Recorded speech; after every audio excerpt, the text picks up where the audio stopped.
ఏమి అక్క నువ్వేమని కలగన్నావే ఈ వీడియో స్టార్ట్ చేసినప్పుడు? ఏమేం కలలుగానమ్మా, ఎక్కడికో తీసుకెళ్ళి నన్ను ఇక్కడ షాప్ మీద గొప్ప పెట్టిరమ్మా.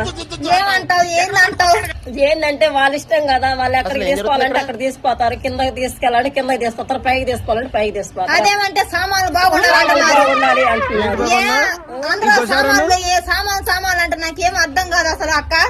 సామాన్లు అంటే అదే కదా మన ఫేవరెట్ సామాన్లు, అదే కదా వాళ్ళు అట్లా పెట్టేశారు. ప్లీజ్ అయిపోయారు అన్న, ప్లీజ్ మమ్మల్ని కూడా శ్రీదేవి డ్రామా కంపెనీ తీసుకోండి అక్క అన్న, ప్లీజ్ అయిపోయారు అన్న. మేము ఆంధ్ర వాళ్ళమే కదా, ఒంగోలు వాళ్ళము. దయచేసి అభిప్రాయం ఎన్నో కళలు కంటే చాలా కలలు కన్నారు. అదే కదా, దయచేసి నన్ను కూడా గుర్తించండి, సపోర్ట్ చెయ్యండి. ఆల్ బెస్ట్ అందరికి. అందరూ బాగుండాలి, అందులో మేము ఉండాలి, మేము ఇద్దరం ఉండాలి, మీరు బాగుండాలి. బాగుండాలి. ప్లీజ్ సపోర్ట్ చేయండి. Please support.